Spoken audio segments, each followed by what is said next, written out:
Neemias, capítulo 2. No mês de Nisan, no 20º ano do rei Artaxerxes, na hora de servir o vinho, fui levar a bebida ao rei como de costume. Eu nunca tinha ficado constrangido na presença do rei. Por isso ele me perguntou: Você parece abatido. Não está doente ou deprimido, está? A pergunta me deixou ainda mais perturbado.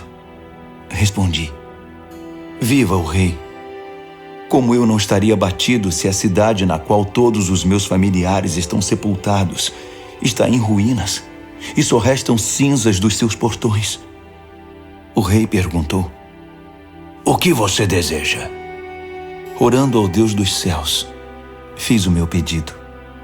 Se o rei está contente comigo e acha que sou um bom funcionário, dá-me permissão para ir ajudar até a cidade na qual meus antepassados estão sepultados, para que eu possa reconstruí-la. O rei, com a rainha sentada ao seu lado, disse: Quanto tempo você precisa para realizar esse trabalho e quando estará de volta? Eu disse a data e o rei concordou com a minha ida. Depois eu disse: Se o rei concordar, escreva cartas aos governadores do território a oeste do Eufrates para que me deixem passar até chegar a Judá.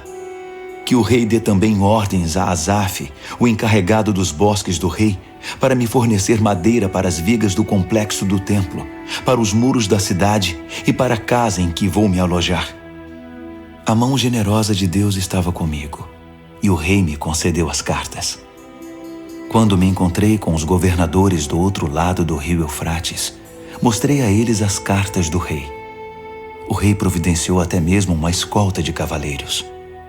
Quando Sambalate, o Horonita, e Tobias, o oficial amonita, souberam disso, ficaram furiosos. Eles não se conformavam em ver alguém defender os interesses do povo de Israel. Foi assim que cheguei a Jerusalém. Depois de 3 dias, eu e alguns homens que estavam comigo nos levantamos no meio da noite.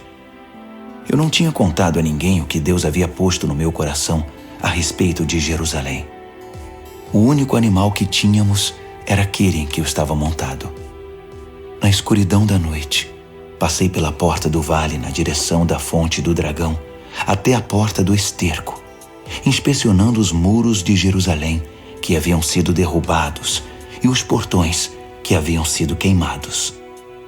Depois passei pela porta da fonte e subi em direção ao tanque do rei. Mas não havia como o jumento em que eu estava montado passar. Então subi pelo vale naquela escuridão, inspecionei o muro e voltei pela porta do vale. As autoridades locais não sabiam onde eu havia ido e o que estava fazendo. Eu não tinha dito aos judeus, aos sacerdotes, aos nobres, às autoridades locais, nem a qualquer outra pessoa que estaria trabalhando. Então apresentei a eles um relatório. Vamos ser francos. A situação está muito ruim. Jerusalém está em ruínas. Os portões estão todos queimados.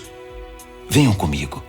Vamos construir os muros de Jerusalém para que essa situação lamentável tenha um fim.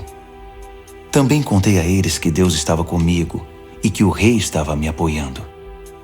Eles responderam: Estamos com você. Vamos começar. Logo estavam prontos para começar a obra. Quando Sambalate, o Horonita, Tobias, o oficial amonita, e Gesem, o árabe, souberam disso, começaram a caçoar de nós. O que vocês estão fazendo? Pensam que podem passar por cima das ordens do rei? Respondi: O Deus dos céus nos dará sucesso. Somos servos dele e vamos reconstruir os muros. Vocês podem ficar fora disso. Não deem palpite. Jerusalém não é da conta de vocês. Neemias, capítulo 3.